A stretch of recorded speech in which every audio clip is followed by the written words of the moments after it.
Good morning, YouTube. This is Bean Counter Dave bringing you tips and tricks to help you save money in your small business. Now, I'm driving around this morning in my Section 179 truck.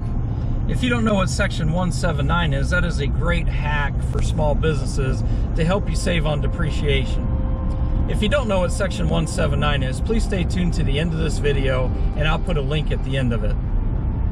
So as a small business owner, some of the things that you should do is have passive investments so that you can monetize all of your time. Whenever you're sleeping or you're on vacation, you want to make sure and keep the money coming in. So take all those extra beans, the profit you have at the end of the year, and invest it in passive investments. So some of the passive investments we have are rental properties. And I'm on my way this morning to a single family residential that we're having renovated. Contractors called this morning and said that the furnace keeps kicking on and off. That's the symptoms. So having dealt with rental properties for a while, I kind of have a good idea of what it is. It's probably the flame sensor. The flame sensor is a very sensitive sensor and it will break pretty easily just from a little bit of carbon scoring on it. So all you need to fix this problem is a nut driver and a piece of sandpaper. So I'm going to show you how to do that right now. Hold on. Okay, so here's your furnace. Usually what you do is you look for where your burners are, and you can see the burners are right there. And there's usually a single lead wire going to the sensor. And the sensor, it has like a long, let's see if I can get my light position here where you can see. It has a long silver piece that goes down into the flame of the furnace. So you can see it right there in front of you. So there's only one nut holding that on, one bolt. Actually, it's a metal screw holding it on. So I'm going to go ahead and remove that and show you what the sensor looks like. Okay, so here's the sensor. It's usually just a long metal rod, and the metal rod will go in front of the flame, and it will sense whenever there's flame. Now you can get a little bit of carbon buildup on it, like you can see on this one. And it doesn't take much. I've pulled them out before and seen no carbon buildup at all. But once I sand it down with a piece of sandpaper, it works just fine.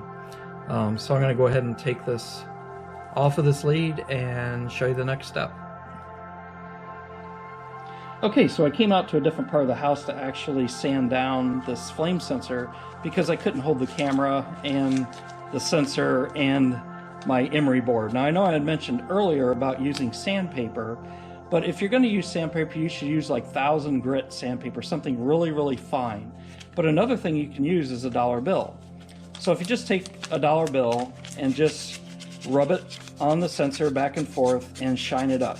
Now you want to make sure that you don't actually touch the metal rod with your fingers because you can get oil on the sensor and it could degrade it, make it not work quite so well. So once you've polished it up, that's probably good enough. I'm going to go ahead and put it back. You do want to make sure whenever you're putting the sensor back in that you make sure to aim that metal rod back where it was. Usually the sheet metal screw will make sure that the alignment is correct, but just verify whenever you take it out that you put it back in the same way. So I'm going to go ahead and put this in without the camera because I can't hold the flashlight and the camera at the same time. Okay, so the sensor is back in. Now all you need to do is attach that single lead. Make sure that that's on good. Sometimes I'll take the time, especially if it's an older furnace, and polish up that lead as well. But this furnace is only about a year old, so it should not be a problem on this one. And that is it. It's all reconnected and ready to test. Okay, so we went ahead and kicked this furnace on. Okay, the first thing that kicks on is the exhaust fan. That blows all your carbon monoxide up your flue. The next thing should be the igniter will come on, which is this right here. So you'll start seeing that glow. There it goes. And then after that gets good and hot, the next thing you see is your flame shoot out, or your gas will kick on. And then your flame will shoot out. And whenever that flame comes on, what happens is this flame sensor is telling the system that it senses flame, and so to continue giving gas. If it doesn't sense the flame, it'll kick off here in like 10 seconds. So far we look good.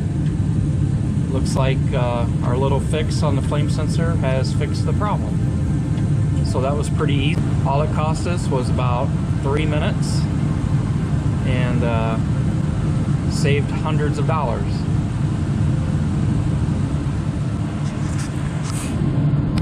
So see, that wasn't very hard to do, was it? Probably saved you hundreds of dollars and a lot of frustration. So please like and subscribe to this channel, and I promise to keep bringing you great content like this. You have a fantastic day, and remember, it's not only important to make a profit, but it's important to keep it too.